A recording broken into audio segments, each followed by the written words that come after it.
আজকে এই দ্রবণের আমরা যেটা দেখব যে অনুদ্বায়ী কঠিন অর্থাৎ নন ভোলাটাইল সলিড, যেমন ধরো চিনি হতে পারে, ইউরিয়া হতে পারে, গ্লুকোজ হতে পারে ইত্যাদি, এবং উদ্বায়ী তরল পদার্থের দ্রবণ। তা আমি যদি ওরকম চিনি, গ্লুকোজ, ইউরিয়া এগুলো ধরি, তাহলে তখন এই উদ্বায়ী তরল পদার্থ হিসেবে জল ধরব। আর যদি আমি মানে কার্বন ডাইসালফাইডে দ্রবীভূত হয় এরকম একটা কিছু দেখি, তখন আয়োডিন ধরব, সালফার ধরব। এই রকম যদি দ্রবণ হয় তাহলে একটা মানে ব্যাপারটা হচ্ছে অনুদ্বায়ী বলার উদ্দেশ্য হচ্ছে একটা হচ্ছে কঠিন পদার্থ থাকবে আর একটা তরল পদার্থ থাকবে। এদের যে দ্রবণ সেইটা নিয়ে আজকে আমাদের বিষয়। তা এই দ্রবণের উদাহরণ তো আমরা ওই রকম তো পাই, শরবত তৈরি করতে গিয়ে গ্লুকোজ গুললাম, অথবা চিনি গুললাম, অথবা এমনি কোথাও গাছে সার দেবো বলে ইউরিয়া জলে গুললাম, এরকম টাইপের। তা এখন এই যে দ্রবণটা, এই দ্রবণের বাষ্পচাপ তো থাকবেই। এই বাষ্পচাপের বিষয়টা আমরা জেনেছি আগে, সেটা আরেকটুখানি আমি দেখি এদের ক্ষেত্রে কি হয়। ধরো এরকম একটা পাত্রের মধ্যে আমি একটা ওই রকম দ্রবণ নিয়েছি, যাতে একটা কঠিন পদার্থ রয়েছে আর একটা তরল পদার্থ মিশে দ্রবণটা তৈরি করেছে। এটাকে ঢাকা দেওয়া আছে, এটা আবদ্ধ পাত্র, এরকম ঢাকা দেওয়া আছে। এর কী করে চাপ মাপা হয় সেই ব্যাপারটাকে আমরা ম্যানোমিটারের সাহায্যে আগের ভিডিওতে দেখেছি, সেটা আমি আর এখন দেখাচ্ছি না। তো এখন দেখো, আগের যে বিষয়টা ছিল সেখানে দুটোই তরল পদার্থের দ্রবণ ছিল, এখানে একটা কঠিন পদার্থ। তাহলে এখন একটা জিনিস আমরা ভাবি যে এটা যেহেতু কঠিন পদার্থটা আছে এবং দ্রবণ আছে, দ্রবণের এটা সমসত্ব, দ্রবণ মানে সমসত্ব অবস্থা। তাহলে সমসত্ব অবস্থা হলে সব জায়গাতে কঠিন আর তরল তাদের কম্পোজিশনটা, তাদের অনুপাতটা সব জায়গায় দ্রবণের সমস্ত জায়গায় সমান থাকবে। তা সেই শর্ত যদি মানে তাহলে উপরিতলেও সমানভাবে আছে। তাহলে এখানে ধরো, এখানে আগে তরল অবস্থায় দুটোই উদ্বায়ী তরল পদার্থ ছিল, তাই ওপরে সবই মানে দ্রাব এবং দ্রাবক উভয় তরল পদার্থের কণাগুলো বিরাজ করছিল। এখানে কি হবে না, এখানে তরল যে মানে এটা তো হচ্ছে দ্রাবক, এটা দ্রাব, তা দ্রাবের কোণা আর দ্রাবকের কোণা কিন্তু পাশাপাশি এখানে অবস্থান করবে তাদের কম্পোজিশন অনুযায়ী, তাদের গাঢ়ত্ব অনুযায়ী। তাহলে যখন শুধু তরলটা ছিল, অর্থাৎ দ্রাবক যখন শুধু ছিল পিওর অবস্থায়, পিওর তার মানে দ্রাবক, তখন ওপরে শুধুমাত্র যে দ্রাবকের অণুগুলো বিরাজ করছিল। তাহলে সেখান থেকে সব অণুরই এই বাষ্পীয় অবস্থায় যাওয়ার সম্ভাবনা ছিল। কিন্তু এখন হলো কি, একটা নির্দিষ্ট তাপমাত্রার কথা বলছি অবশ্যই, এখন হলো কি এই কঠিন দ্রাবটা এর সঙ্গে দ্রবীভূত থাকার জন্যে তাহলে উপরিতলে তরল অণুর সঙ্গে সঙ্গে কিছু কঠিন অণুও থাকবে। তার মানে কঠিন অণু তো অনুদ্বায়ী, এটা তো লিখিয়ে দিচ্ছি অনুদ্বায়ী। তাহলে কঠিনটা বাষ্পীয় অবস্থায় যেতে পারছে না, তাহলে শুধুমাত্র ওই যে কঠিনের সঙ্গে যে তরল অণুগুলো বিরাজ করছে, তাহলে শুধুমাত্র ওই তরল অণুগুলোর যাওয়ার প্রবণতা বা যাওয়ার সম্ভাবনা থাকবে বাষ্পীয় অবস্থায়। তার মানে একটা নির্দিষ্ট উষ্ণতায় যদি আমরা মেজার করি, তাহলে পিওর যে তরল পদার্থ তার যে বাষ্পচাপ, অর্থাৎ তার যে যতগুলো অণু বাষ্পীভূত হয়েছে সবই তো উপরিতল থেকে হবে, তো ভেতরের তল থেকে হবে না। বাষ্পীভবন আমরা জানি, বাষ্পীভবন সবসময় উপরিতল থেকেই হয়। তা এই উপরিতল থেকে যতগুলো তরল অণু শুধু যখন পিওর দ্রাবক ছিল, মানে বিশুদ্ধ দ্রাবক ছিল, তরল পদার্থটা ছিল, তখন যতগুলো অণু বাষ্পীয় অবস্থায় গেছিল নির্দিষ্ট তাপমাত্রায়, যখন কিন্তু এদের মধ্যে কী হয়ে গেছে, ইকুইলিব্রিয়াম হয়ে গেছে, একটা ইকুইলিব্রিয়ামে যখন এস্টাবলিশড হয়ে গেছে, তখন তো মানে একটা নির্দিষ্ট সময়ে যতগুলো অণু বাষ্প অবস্থায় যাচ্ছে ততগুলি অণুই আবার তরল অবস্থায় চলে আসবে। তা এইটা যখন হয়ে চলে এসছে এই অবস্থাটা ইকুইলিব্রিয়াম, তখন তো যে বাষ্পের যে চাপ সেটাকে আমরা বাষ্পের চাপ বলছি। কিন্তু পিওর তরল অবস্থায় পিওর তরলের ক্ষেত্রে, পিওর তরল বলবো না, মানে পিওর দ্রাবকের ক্ষেত্রে, বিশুদ্ধ দ্রাবকের ক্ষেত্রে শুধুমাত্র ধরো জল আমি আরেকটু বিষয়টা ভালো করে নিই। জল আর ধরো চিনি নিয়েছি, চিনির দ্রবণ নিয়েছি, চিনিটা কঠিন পদার্থ, জলটা তরল পদার্থ। তো শুধু যখন জলটা ছিল তখন যতগুলো জলের অণু বাষ্পীয় অবস্থায় আসছিল, এখন যখন আমি দ্রবণ নিলাম তাতে চিনির অণুগুলো ওপরে ওপরে চলে গেছে, তাহলে ততগুলো অণু কিন্তু একটা নির্দিষ্ট তাপমাত্রায় বাষ্পীয় অবস্থায় যাচ্ছে না। তার মানে সবসময়তেই কী হচ্ছে, একটা নির্দিষ্ট তাপমাত্রায় পিওর যে দ্রাবক তার যা বাষ্পচাপ, সেটা যখন দ্রবণ অবস্থায় তাকে নিয়ে আসছি তখন তার বাষ্পচাপটা কম হচ্ছে, কারণ এখান থেকে বাষ্পীভূত কম হচ্ছে মানেই বাষ্পচাপটা কমবে। তার মানে যে কোনো অবস্থাতে যদি দ্রবণ হয় তাহলে সবসময় তার বিশুদ্ধ অবস্থার যে বাষ্পচাপ তার থেকে দ্রবণ অবস্থার বাষ্পচাপটা সবসময় বেশি হবে। তা এই যে ধরনের দ্রবণ, এই দ্রবণটা ক্ষেত্রেও রাউলস ল কিন্তু প্রযোজ্য। সেই রাউলস লয়ের যদি আমরা জেনারেলাইজেশন করি, সাধারণীকরণ করি, যে কোনো দ্রবণের ক্ষেত্রে রাউলস ল তার মানে প্রযোজ্য আমরা দেখতে পাচ্ছি। গ্যাসীয় দ্রবণের ক্ষেত্রে রাউলস ল প্রযোজ্য, রাউলস ল প্রযোজ্য মানে হেনরি লটা প্রযোজ্য। ওটা একটা রাউলস ল, মানে হেনরি লটা ওটা হচ্ছে বলতে পারো যে রাউলস লয়ের একটা পার্ট, মানে ওটার সঙ্গে সামঞ্জস্য, ওটা তুমি ট্যালি করবো, আমরা পরে দেখাবো যে ওখানে কেএইচ অর্থাৎ ওই যে হেনরি যে ধ্রুবক সেইটা হচ্ছে বিশুদ্ধ অবস্থার, বিশুদ্ধ দ্রাবকের, যেটা নিয়ে করছি বিশুদ্ধ দ্রাবকের তার বাষ্পচাপের সঙ্গে সমান, মানে এই প্রপোর্শনালিটি কনস্ট্যান্টটা শুধু আলাদা। কারণ আমি এখানে যখন বললাম একটুখানি কিন্তু বলে দিই যে আমরা দেখেছি হেনরির ক্ষেত্রে যেটা P equal to K H into X, আর আমরা রাউলস লয়ের ক্ষেত্রে দেখছি P1 equal to P01 into x1। তাহলে এক্স আর এক্সের ব্যাপারটা তো একই থাকছে। এটা গ্যাসীয় অবস্থার ক্ষেত্রে আমরা হচ্ছি গ্যাসের, মানে গ্যাস যখন দ্রাবক, আর এখানে যে কোনোর ক্ষেত্রে সেটা এখানে শুধুমাত্র প্রযোজ্য হচ্ছে কার জন্য, তরল অবস্থা যেটার ক্ষেত্রে আছে তার জন্য প্রযোজ্য এটা। আর এখানে গ্যাসীয় অবস্থায় যেটা আছে অর্থাৎ যে দ্রাব আছে তার জন্য প্রযোজ্য, সেটার যে মানে অংশচাপ, আর এটা হচ্ছে ওটা দ্রাবকের ক্ষেত্রে কনস্ট্যান্ট, ওই দ্রাবের ক্ষেত্রে কনস্ট্যান্ট একটা নির্দিষ্ট তাপমাত্রায়, আর এক্সটা হচ্ছে যে দ্রবণের মধ্যে গ্যাসটা বা দ্রবণের মধ্যে যে আছে তার মূল ভগ্নাংশ। তাহলে এখানে আমরা যেটা দেখতে পাচ্ছি সেটা হচ্ছে দ্রাবর ক্ষেত্রে শুধুমাত্র প্রযোজ্য গ্যাসীয় অবস্থা, আর এটার ক্ষেত্রে এটা রাউলস ল, নিচেরটা রাউলস ল। রাউলস ল এর ক্ষেত্রে যেটা তরল থাকবে, দ্রবণের যে পার্টটা তরল থাকছে সেটা দুটোই যদি তরল থাকে দুজনের যদি পৃথকভাবে প্রযোজ্য। আর আমি এখন যেটা পড়াচ্ছি যে অনুদ্বায়ী কঠিন আর তরল পদার্থ তাদের জন্য শুধু তরল পদার্থটার জন্য প্রযোজ্য, কারণ কঠিনটা অনুদ্বায়ী, তাই ওইটা উদ্বায়ী নয় যেহেতু তাই প্রযোজ্য হচ্ছে না। তাই আমি বলছি এখানেও রাউলস লটা কিন্তু প্রযোজ্য হচ্ছে এখানে। তাই জেনারেলাইজেশন করলে কি হয় যে যে কোনো ধরনের দ্রবণের কোনো নির্দিষ্ট তাপমাত্রায় যে কোনো ধরনের দ্রবণের বাষ্পচাপ বিশুদ্ধ দ্রাবকের বাষ্পচাপ, ওই তাপমাত্রায় বিশুদ্ধ দ্রাবকের বাষ্পচাপ এবং দ্রাবকের মূল ভগ্নাংশের গুণফলের সঙ্গে সমানুপাতিক। অর্থাৎ আমি যেটা সমানুপাতিক যদি বলি যে এখানে রাউলস লর ক্ষেত্রে কি যে কোনো ধরনের দ্রবণের ক্ষেত্রে যে কোনো ধরনের দ্রবণের বাষ্পচাপ অর্থাৎ দ্রবণের বাষ্পচাপ সমানুপাতিক দ্রাবকের মূল ভগ্নাংশ, দ্রাবক যেটা তরল পদার্থ তার মূল ভগ্নাংশের সঙ্গে সমানুপাতিক। এখন এই সমানুপাতিক আমরা এটা তুলতে গেলে P1 equal to P01 x1, এইটা আমরা পাচ্ছি কি, এটা আমরা বলেছি যে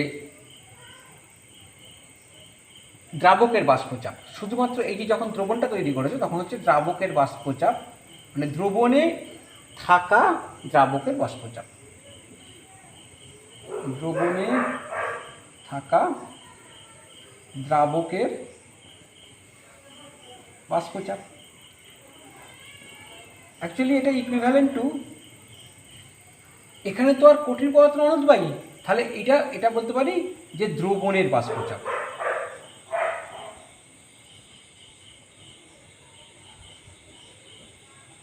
যখন এটা ছিল দুটোই তরল পদার্থ ছিল, এখানে যখন দুটোই তরল পদার্থ ছিল তখন কিন্তু আমরা এটা দ্রবণের বাষ্পচাপ বলতে পারছিলাম না।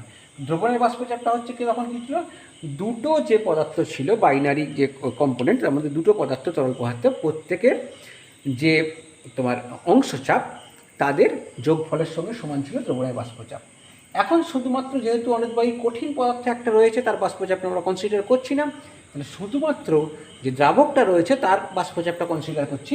সেই জন্যে দ্রবণে থাকা দ্রাবকের বাষ্পচাপ সেটা সমান হচ্ছে দ্রবণের বাষ্পচাপ। আর এইটা কি দ্রাবকের মোল ভগ্নাংশ, দ্রবণে দ্রাবকের মোল ভগ্নাংশ। এটা কিন্তু একটা সব নির্দিষ্ট তাপমাত্রায় হচ্ছে। আর এইটা হচ্ছে যে ওই উষ্ণতায় বিশুদ্ধ দ্রাবকের বাষ্পচাপ, শুধু যদি বিশুদ্ধ দ্রাবকটা থাকে। এইটা হচ্ছে রাউলস ল। এই রাউলস লটা এখানেও এইভাবে প্রযোজ্য। ঠিক আছে, তাহলে এইটা দেখো, তাহলে P1 সমান P01x1, এটা একটা মূল বিন্দুকে, এটা যদি আমরা লেখচিত্র আঁকি তাহলে এটা একটা মূল বিন্দুকে আমি সরল রেখা হবে। কীরকম না, একটা এই দিকে আমি যদি মোল ভগ্নাংশ করি,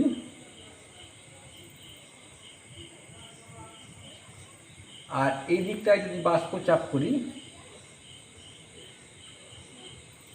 তাহলে দেখো x1, এইটা বাষ্পচাপ মানে P, তাহলে x1 যদি 1 হয়, x1 এর মানটা সেইটা হচ্ছে P0, P1টা। অর্থাৎ আমি যদি বলতে চাইছি কী বলো, এইখান থেকে তারপরে এটা তো মূল বিন্দুকে আমি সরলরেখা বোঝাই যাচ্ছে, এইরকমভাবে এটা হবে। এখন x1 এর মানটা এইটা যখন 1 হলো,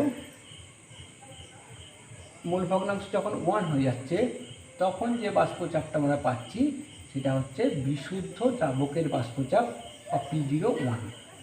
আর এইখানটা হচ্ছে P1 পাচ্ছি, দ্রবণের বাষ্পচাপ। এটা হচ্ছে দ্রবণের বাষ্পচাপ বলা যেতে পারে। আর এটা দ্রবণের দ্রাবকের মূল ভগ্নাংশ। যখন আমরা মূল ভগ্নাংশটা 1 পাচ্ছি, দ্রাবকের মূল ভগ্নাংশটা, তখন এটা হয়ে যাচ্ছে এইখানে যে চাপের সঙ্গে সমান হচ্ছে সেটা হচ্ছে P01, মানে দ্রাবকের বিশুদ্ধ অবস্থার বাষ্পচাপ। এইভাবে আমরা লেখচিত্রটা পাই। আচ্ছা, এখন এটা তো বোঝাই যাচ্ছে যে এখানে যদি x এর মান যদি 1 হয়, x1 এর মান যদি 1 হয়, যেটা বললাম আমি, সেক্ষেত্রে P1 = P01 হবে। এবার তাছাড়া অন্যান্য সব ক্ষেত্রেই যেখানে কঠিন দ্রাবটা রয়েছে, কঠিন দ্রাবক রয়েছে, তার মানে মূল ভগ্নাংশ এখানে 1-এর থেকে কম। মূল ভগ্নাংশটা মানে কি, দুটো মূল ভগ্নাংশ যোগ করলে 1 হবে। তাহলে x2টা 1টা যদি আমি দ্রাবক ধরি, 1 কম্পোনেন্টটাকে যদি আমি দ্রাবক ধরি আর 2 কম্পোনেন্টটাকে যদি দ্রাবক ধরি, তাহলে 1টা হলো দ্রাবক, 2 হলো দ্রাবক। তাহলে x1 হচ্ছে দ্রাবকের মূল ভগ্নাংশ,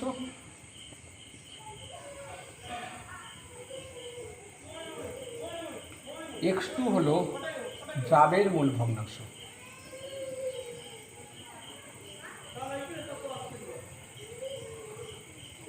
ঠিক আছে, এবার এখান থেকে আমরা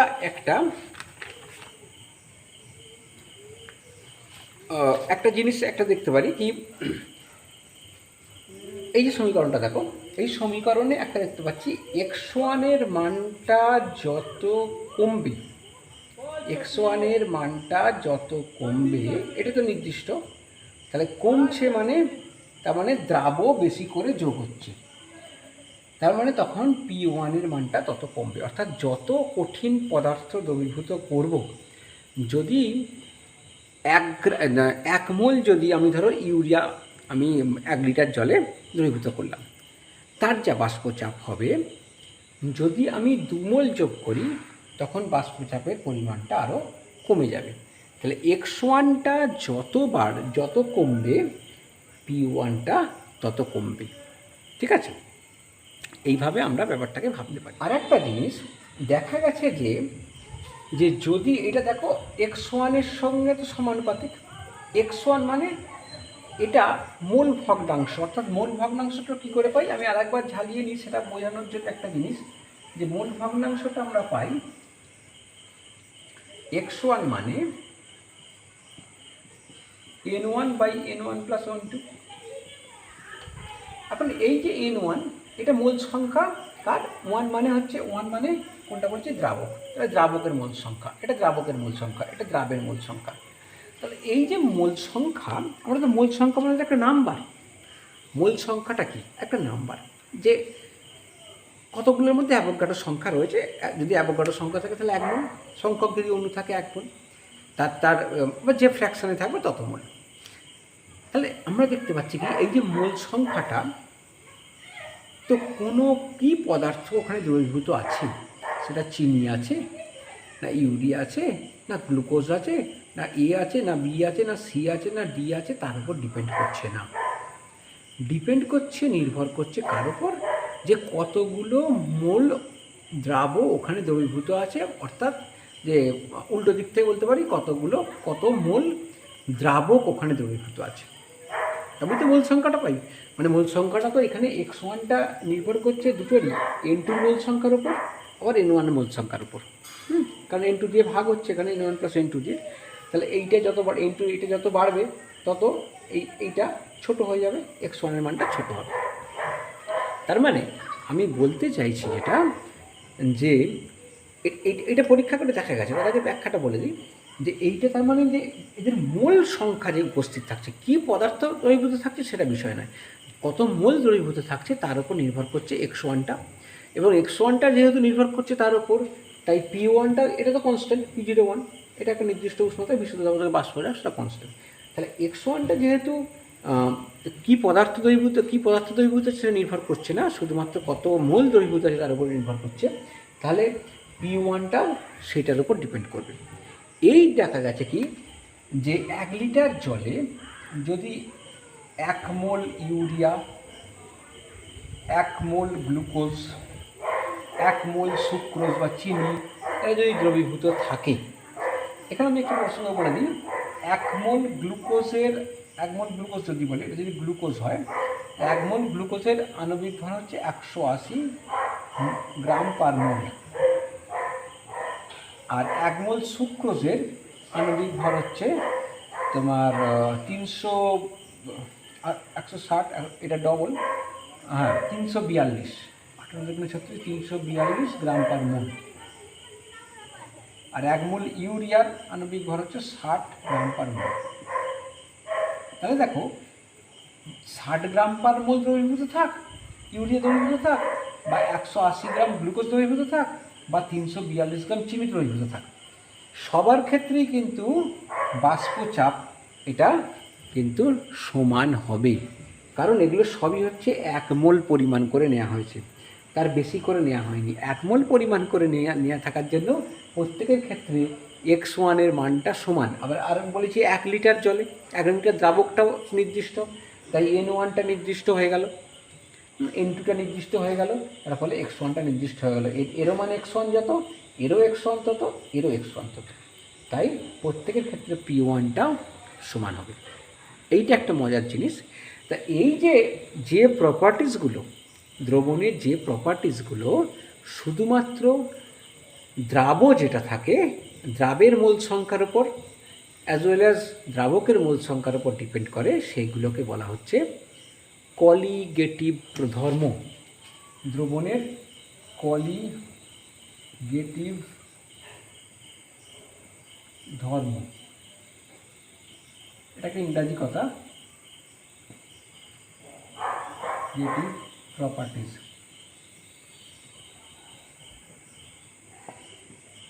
সেটা বলছি কলিগেটিভ ধর্ম।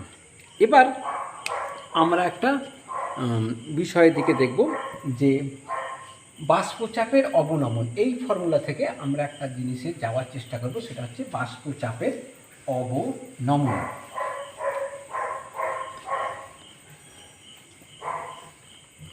বাষ্পচাপের অবনমন আমি লিখে নিলাম।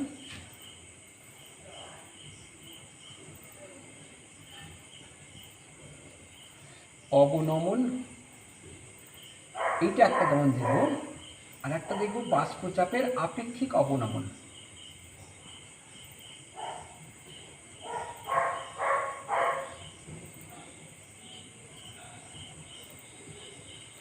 এইটাকে বলছি lowering of vapour pressure,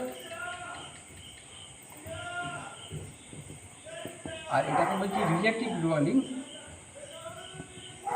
relative lowering of vapour pressure. বাষ্পচাপের অবনমন বলতে কি, মানে বাষ্পচাপটা কতটা কমেছে। সলিউশন তৈরি করার জন্য, দ্রবণ তৈরি করার জন্য বাষ্পচাপটা কতটা কমেছে সেটা দেখা। তার মানে এইটা হচ্ছে কতর সঙ্গে সমান হতে পারে না, বাষ্পচাপের বিশুদ্ধ বাষ্পচাপ এইটা P1 এইটা। আচ্ছা, আপেক্ষিক অবনমন মানে কি না, একটা সাপেক্ষে আমরা জানি।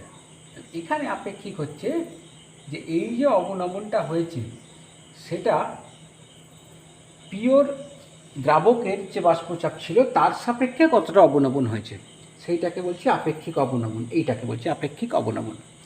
তো এইটা ডিডাকশানটা আমরা করব।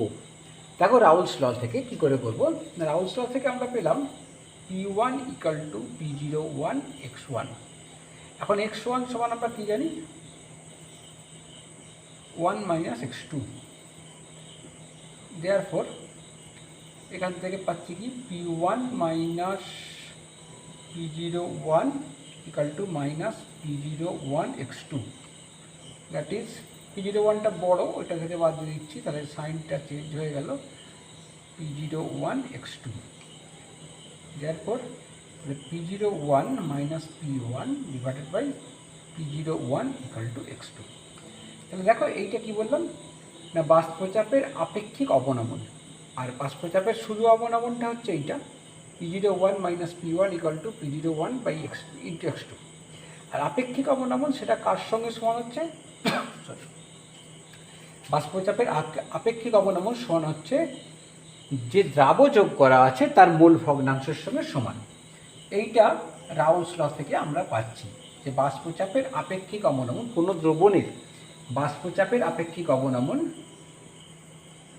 কোনো দ্রবণের বাষ্পচাপের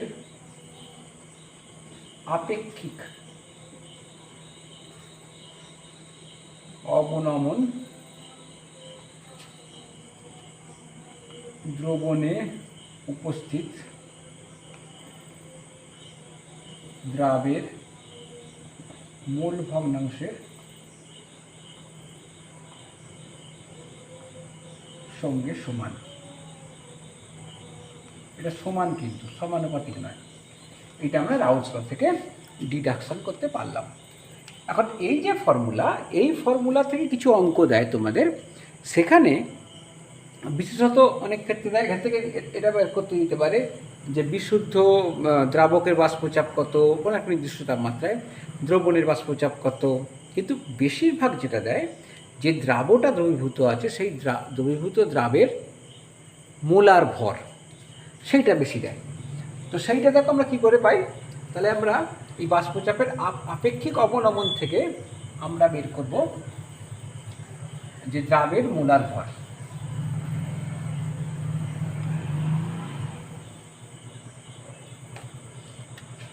তাহলে দ্রাবের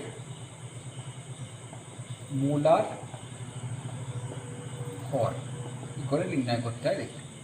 আমরা পেলাম P01 minus P1 divided by P01 equal to x2। এখন x2 মানে কি আমরা পাশে করে দেখি, x2 মানে হচ্ছে N2 by N1 plus N2, এটা আমরা জানি। এখন যদি এটা ডাইলিউট সলিউশন হয়, অনেক ক্ষেত্রে যে ডাইলিউট সলিউশনের কথা বলে দেয়, বা যদি নাও বলে দেয় তাহলে আমরা ধরবো না। যদি বলে দেয় যে এটা একটা লঘু দ্রবণ, সেক্ষেত্রে আমরা ধরে নেব কি না N1 plus N2 more than, এটা অলমোস্ট ইকুয়াল টু N1। তখন হয়ে যাবে কি x2 equal to N2 by N1। এখন N2 মানে কি W2 বাই M2,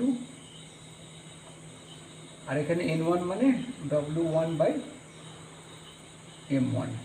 দেয়ারফর কি হচ্ছে W2 into M1 divided by W1 into M2। এটা এতটা না মনে রাখলেও চলবে, তোমাদের মনে রাখার দরকার নেই, তোমরা অঙ্ক অনুযায়ী তোমরা এটাকে ডিডিউস করবে। ইকালস টু x2 মানটা এখান থেকে মানে যেটা দেবে আর কি, তোমরা এইটাও ব্যবহার করতে পারো ফর্মুলাটা মনে রাখলে।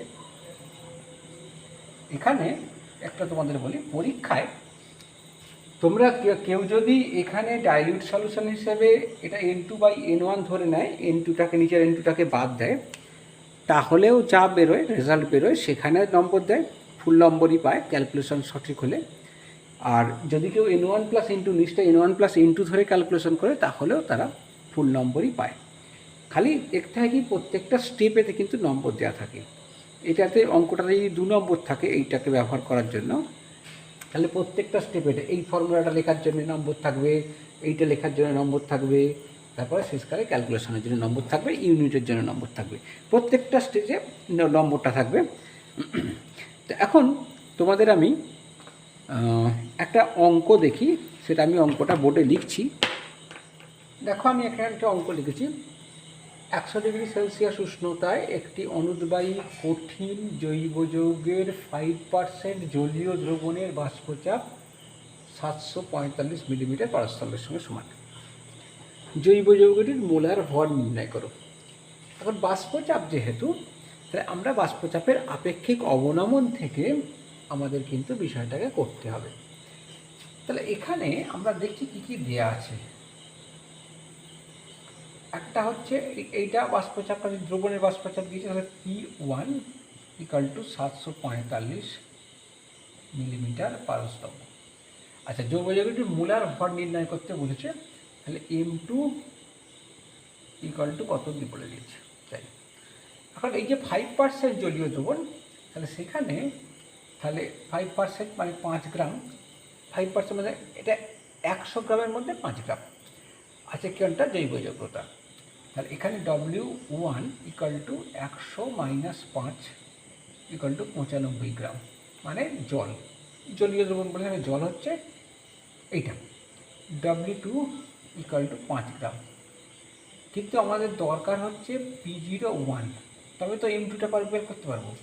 P01টা তো বলে দেয়নি। এখানে একটা জিনিস দেখো, খেয়াল করো, 100 ডিগ্রি সেলসিয়াস তাপমাত্রা বলে দিয়েছে আর জল বলে দিয়েছে, এখানে দ্রাবকটা জল। 100 ডিগ্রি সেলসিয়াস তাপমাত্রায় বিশুদ্ধ জল যখন ফোটে তখন তার বাষ্পচাপ, বিশুদ্ধ জলের বাষ্পচাপ হয় 760 প্রমাণ বায়ুমণ্ডলীয় চাপের সঙ্গে সমান।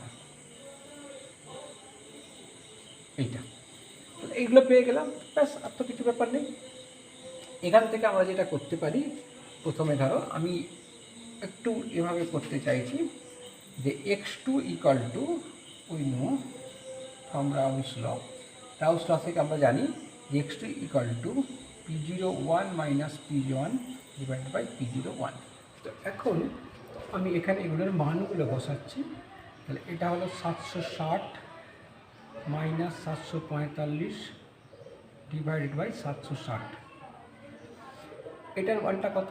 এটা হচ্ছে x2-র জায়গায় আমি লিখতে পারি এটা N2/N1 + N2।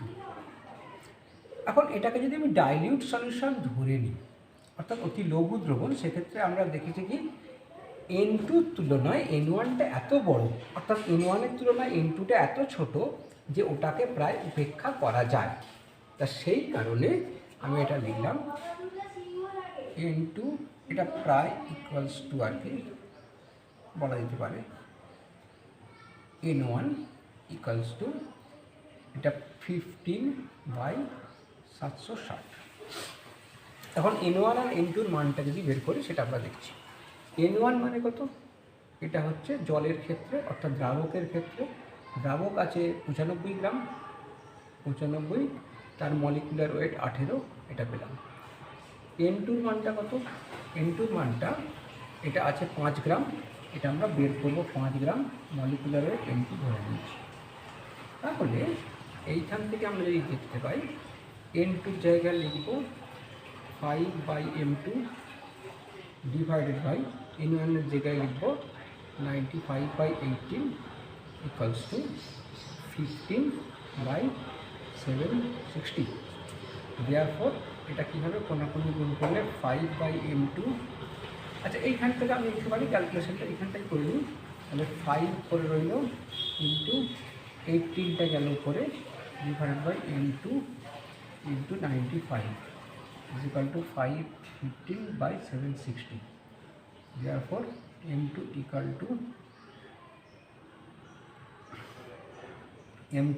to কী হবে 5 into 18 into 760 divided by 95 into 50।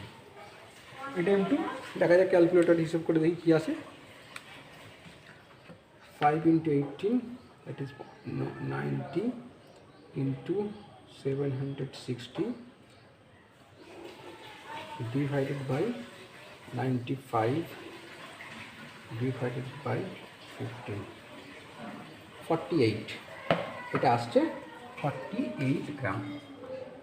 48 তাহলে M2-র মানটা 48, মানে আমরা এটা পাচ্ছি কি যে এই যে আননোন যে কঠিন জৈব যৌগটা ছিল তার মলিকুলারের তার আণবিক ভর হচ্ছে 48 48। এটা একটা পাওয়া গেল। এখন এখানে তো তোমাদের অঙ্ক করার সময় তো বলে দেবে না যে তোমরা এটাকে N1 + N2টাকে N1 ধরে নেবে কি না, যদিও দুক্ষেত্রেই নম্বর দেবে। এখন কেউ যদি N1 + N2টাকে ধরেই করে তখন তার ক্ষেত্রে কী হবে সেটা আমরা একটু দেখি। তাহলে সেক্ষেত্রে আমি এটাকে মুছে দিলাম, মুছে দিয়ে এটা সবটাই মুছে দিচ্ছি, তখন যেটা লাগবে আমরা লিখবো, এই পর্যন্ত মুছে দিলাম।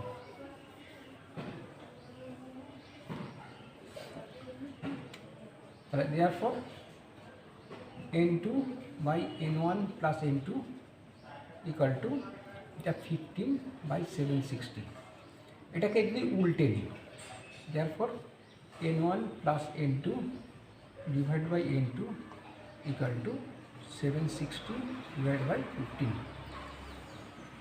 এখান থেকে করছি, তাহলে এখানে N1 ভাগ করে দিচ্ছি N2 দিয়ে দুটোকেই, N1 by N2 plus N2 by N2 is equal to 760 divided by 15, বা N1 by N2 এটা 1 হচ্ছে প্লাস 1 equal to 760 by 15, বা N1 plus N1 by N2 equal to 760 by 15 minus 1, বা N1 is equal to 745 by 15। এটা পাওয়া গেল। এবার আমরা N1 এর মান বসাই। N1 এর মানটা আমরা পেয়ে গেছি 95 by 18, N2 এর মানটা 5 by M2, এটা বসে দাও, বা তাহলে 95 by 18 divided by 5 by M2 equal to 745 by 15, বা তাহলে এখান থেকে আমি এটাকে সরল যদি করি 95 into M2 5 equal to 745 by 15। এখান থেকে আরেকটুখানি পাশে করি, that is M2 equal to 745 into 18 into 5 divided by 95 into 15 equals to কত আসছে দেখি, 745 into 18 into 5 equals to divided by 95 divided by 15, 47.05। তাহলে এখানে এই পদ্ধতিতে আমরা ওইটার আণবিক ভর পাচ্ছি 47.05, আর এটা যদি ডাইলিউট সলিউশন ধরে করি তখন তার আণবিক ভর পাচ্ছি 48। দুটোই সঠিক উত্তর। এখানে যেহেতু বলা নেই, যদি ডাইলিউট সলিউশন লঘু দ্রবণ ধরে নাও যদি বলে তাহলে সেই ক্ষেত্রে তোমরা আগের নিয়মটাই করবে, আর যদি লঘু দ্রবণ ধরে নাও এটা যদি না বলে তাহলে তোমরা দুটো পদ্ধতি যে কোনো পদ্ধতি করলেই কিন্তু এখানে ফুল নম্বর পাবে। যদি তোমরা খেয়াল করো যে এইখানে যে দ্রাবটা যেটা দেওয়া আছে সেটা কম পরিমাণে আছে, খুব বেশি নেই, সেই হিসেবে সেটাকে লঘু দ্রবণ ধরতে পারো। যদি অনেকটা বেশি দেওয়া থাকে তোমার লঘু দ্রবণ ধরলে সেক্ষেত্রে অঙ্কটা কারেক্ট হবে না, সেক্ষেত্রে কিন্তু এই পদ্ধতিতেই করতে হবে। অর্থাৎ দ্রাবটা বেশি আছে, অনেকটাই বেশ খানিকটা বেশি আছে, উপেক্ষা করা যাচ্ছে না, তার ক্ষেত্রে এই পদ্ধতিতে করতে হবে। এখানে আমি আরেকটা অঙ্ক লিখেছি। 298 কেলভিন উষ্ণতায় জলের বাষ্পচাপ 23.75 23.75 মিলিমিটার Hg, ওই উষ্ণতায় 5% ইউরিয়ার জলীয় দ্রবণের বাষ্পচাপ নির্ণয় করো। তার মানে দ্রবণের বাষ্পচাপটা নির্ণয় করতে বলেছে, অন্য সবগুলো দেওয়া আছে, দেখো কীভাবে কী কী পাচ্ছি। প্রথম কথা হচ্ছে জলের বাষ্পচাপ, মানে বিশুদ্ধ জলের বাষ্পচাপ, অর্থাৎ P01 equal two 23.75 millimetre Hg. বের করতে হবে আমার দ্রবণের বাষ্পচাপ P1 ইকুয়াল টু কত। আচ্ছা, এটা আমার দরকার এবার কি, x2টা দরকার। x2 মানে N1 আর N2টা দরকার। এখন N1 আমি এটা একবারে করে দিচ্ছি। N1 মানে কী পাচ্ছি এখানে, আচ্ছা জল আছে 95 গ্রাম, তাহলে 95 ডিভাইডেড বাই 18। আচ্ছা N2 হচ্ছে এটা 5 গ্রাম, 5 বাই, আচ্ছা ইউরিয়ার আণবিক ভর কত, দেখো ইউরিয়া হচ্ছে CONH2 হোল 2, সি হচ্ছে 12 প্লাস 16 প্লাস এন মানে 17, 18, 19, 19 দুগুণে 38, 19 ইন্টু 2, তাহলে 38, এটা কত কি ঘন্টা হয়ে গেল, 14, 15, 16, 16 দুগুণে 32, 16 দুগুণে 32, আর 3 16 48, 48 আর 12 60, মনে করে হচ্ছে 60, তাহলে এখানে বুঝলো 60। তাহলে অর্থাৎ তাহলে x2 ইকুয়াল টু, আমরা যে ডাইলিউট সলিউশন এখানে ধরে নিলাম, তাহলে N2 5/60 divided by 95/18 equals to কত হচ্ছে দেখি। আচ্ছা এটা আমরা গুণ করে দিচ্ছি, উপরে 5 নিচে 60, উপরে 18 নিচে 95 ইকুয়ালস টু কত। আচ্ছা এটা করা যাবে। নেক্সট আমরা দেখবো এবার, তাহলে রাউলস ল থেকে যেটা পাচ্ছি, রাউলসের সূত্র থেকে P01 minus P01 minus P1 divided by P01 equal to x2, বা এখন P01 এইটাকে আমি যদি ভাগ করে দিই, তাহলে ব্যাপারটা হয় এরকম আর কি, ভাগই করে দিই, ডিভাইড করে দিই, 1 minus P1 by P01 equals to x2। x2 মানটা কত পেয়েছি, 5 ইন্টু 18 ডিভাইড বাই 60 ইন্টু 95, বা 1 মাইনাস P1টা বের করবো, P0 হচ্ছে 23.75 ইকুয়ালস টু, এটা ক্যালকুলেশন করে কত আসছে দেখি, 5 into 18, 5 into 18 divided by 60 equals to এত, ডিভাইডেড বাই 95 ইকুয়ালস টু এত, 0.0157। তাহলে আমি 0.01578 আছে, তাহলে 0.0158 করে নিই। তাহলে আমি এইটা যদি করি,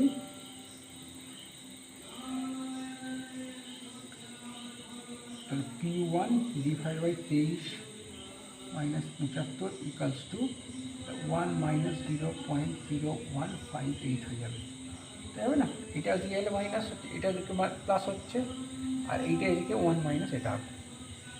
তাহলে এটা সাবট্রাক্ট করলে আসছে 2, 4, 1, 2, 8, 9, 0 পয়েন্ট এত, তাহলে বা পি এটা 1, P1 ইকুয়াল টু 0.9842 ইন্টু 23.75, এটা মাল্টিপ্লাই করলে 0.9842 into 23.75 equals to 23.375 equal to 23.375। আচ্ছা তাহলে দেখো বাষ্পচাপ যেটা, এটা হচ্ছে দ্রবণের বাষ্পচাপ, সেই বাষ্পচাপের মানটা কিন্তু সামান্য কমে যেতে, 23.75 ছিল, এখন 23.375, এটা তাহলে এখানে লিখে দিতে হবে অ্যান্সার, অর্থাৎ দ্রবণের বাষ্পচাপ, তবে সম্পূর্ণ নম্বর পাওয়া যাবে 23.375 মিলিমিটার এইচজি। আচ্ছা, এবার নেক্সট অঙ্ক করানোর আগে এটা এরকমভাবেই পড়বে, এই ধরনের এর মধ্যে থেকে তোমরা পেয়ে যাবে, আর কিছু নয়। নেক্সট অঙ্ক করার আগে আমরা একটা এটা তোমাদের এইচএসে আসবে না, আসে না, সিলেবাসে নেই, এটা কিন্তু তোমাদের নিট বা জয়েন্ট এন্ট্রান্সে আসতে পারে। সেটা হচ্ছে যে বাষ্পচাপের আপেক্ষিক অবনমনটাকে পরিমাপ করা। কীভাবে দেখো না, এইখানে একটা বাল্ব নেওয়া হয়েছে কাঁচের, তাতে এইখানটায় এটা আছে, এটা নেওয়া হয়েছে দ্রবণটা, আমি চেম্বারটাকে এ বলছি। এখান দিয়ে একটা পাইপ চলে এলো, ড্রাই এয়ার আসবে, তাতে শুষ্ক বাষ্প এখানে চলে আসবে নিচ পর্যন্ত। এটাতে কোনো জল নেই, এটা হচ্ছে শুষ্ক বাষ্প। আচ্ছা, এখান থেকে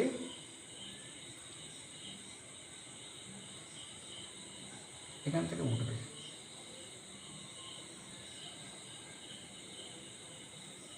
এখানে আর একটা বাল্ব,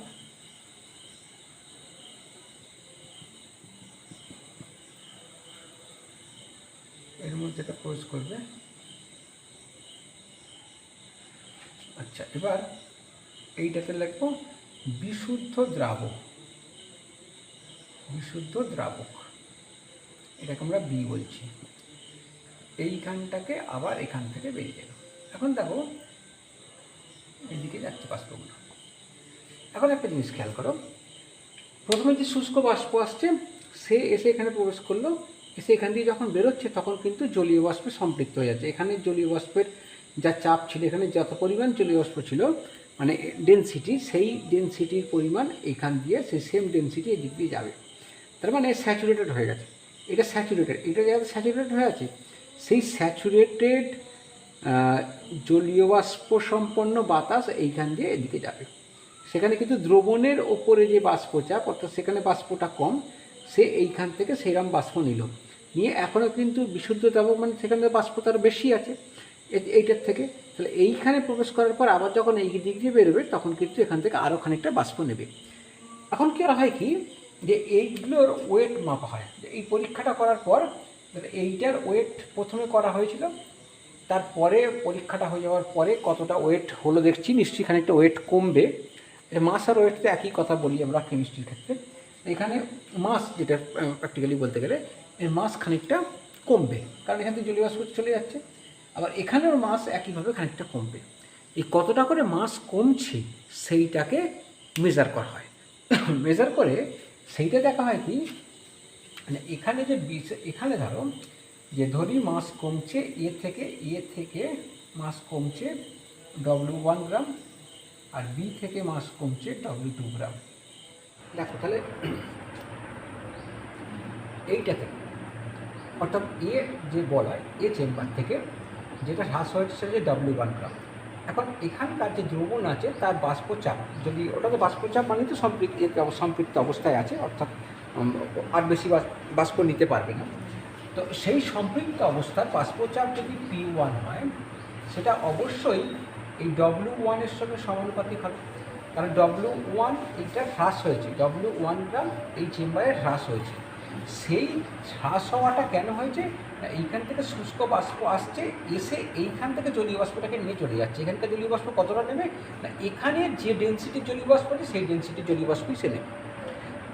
তাই অর্থাৎ P1 অর্থাৎ W1 যেটা হ্রাস হয়েছে সেটা অবশ্যই এখানকার যে বাষ্পচাপ তার সঙ্গে সমানুপাতিক হবে। এখন সেই সমানুপাতিক যে ধ্রুবক সেটাকে ধরে নিলাম আমি P1 = KW1।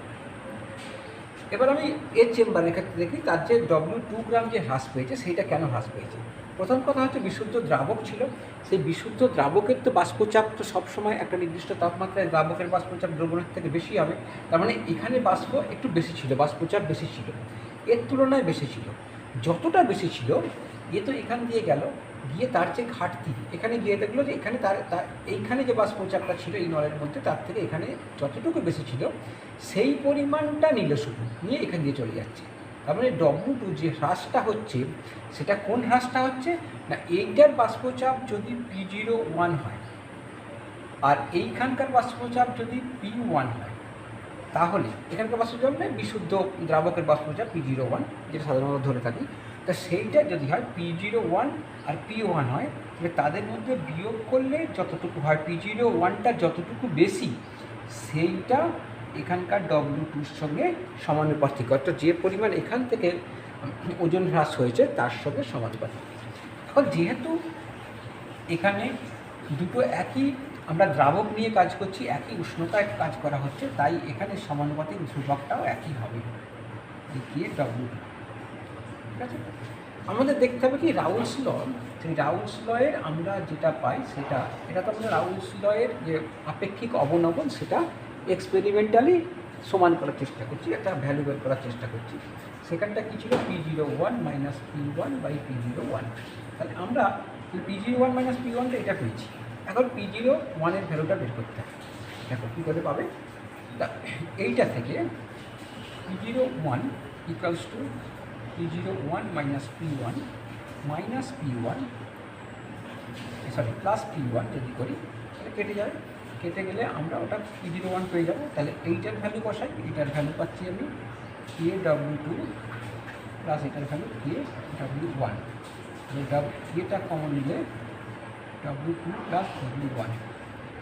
তাহলে এখানটায় আমি বসাবো এইটার জায়গায় KW2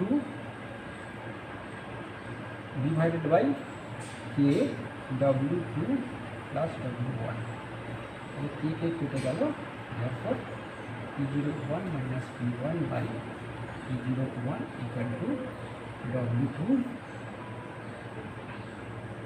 তাহলে এইখানে এই প্রসেসে আমরা বাষ্পচাপটা সঠিকভাবে না জানতে পারলেও কিছু যে ওয়েট লস হচ্ছে সেই ওয়েট লসের সাহায্যে আমরা এটাকে রিপ্রেজেন্ট করতে পারবো।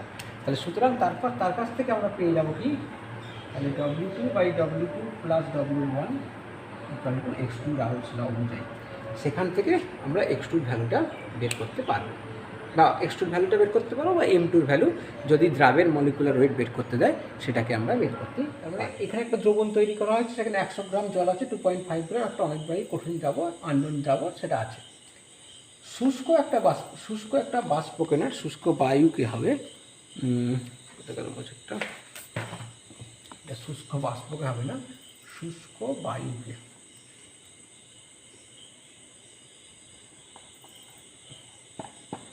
শুষ্ক বায়ুকে প্রথমে দ্রবণের মধ্যে দিয়ে এবং পরে বিশুদ্ধ জলের মধ্যে দিয়ে পাঠালে প্রথমে ভর হ্রাস 1.25 গ্রাম এবং পরে ভর হ্রাস 0.05 গ্রাম হয়। তাহলে এক্সের মোলার ভর নির্ণয় করতে হবে। দেখো সলিউশন, তাহলে আমরা দেখতে পাচ্ছি কি ওইটা যে করেছিলাম, অর্থাৎ ওই যে খেয়াল করো চেম্বার, প্রথম চেম্বার যেখানে দ্রবণ ছিল সেখানে W1 করেছিলাম, তাহলে এখানে হচ্ছে W1 ইকুয়ালস টু আমরা পাচ্ছি 1.25 গ্রাম আর W2 ইকুয়াল টু 0.05 গ্রাম। তো আমরা যেটা জেনেছি যে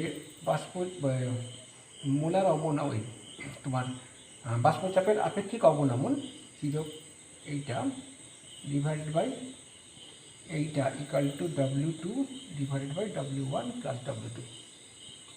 ঠিক আছে, তো এইটার মানটা আমরা জেনে গেছি, এটা হচ্ছে 0.05 ডিভাইডেড বাই 1.25 প্লাস 0.05। এখন এইটাই মানে হচ্ছে x2, কারণ এইটা সমান x2। তাহলে অতএব এখন তাহলে x2 ইকুয়াল টু এটা ক্যালকুলেশন করলে যেটা দাঁড়ায় 0.05 ডিভাইডেড বাই 1.30, 0.05 ডিভাইডেড বাই 1.3, 0.038, 0.0385 এইটা আসছে। এখন x2 কত, x2 এর ক্ষেত্রে আমরা করবো কি n2 by n1, dilute solution ধরে নিলাম, দেখো 2.5 গ্রাম আছে, এটা একইভাবে তোমরা জেনে গেছো। তাহলে এটা হবে W2 into M1 divided by W1 into M2।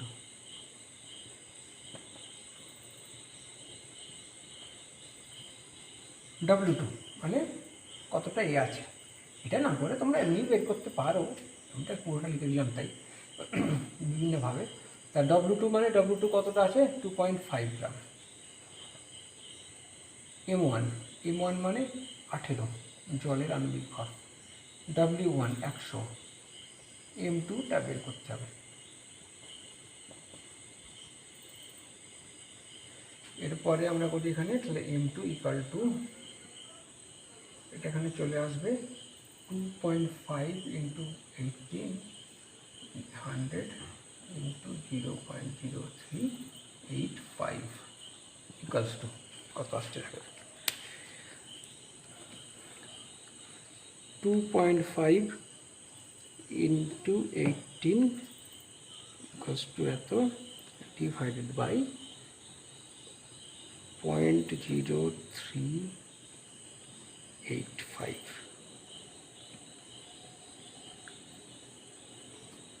Divided by 100, তাহলে 11.6869 এরকম আসছে। এটা একটা আন্দাজে দেওয়া, তাই বিভিন্ন এলো। অতএব এক্সের মোলার ভর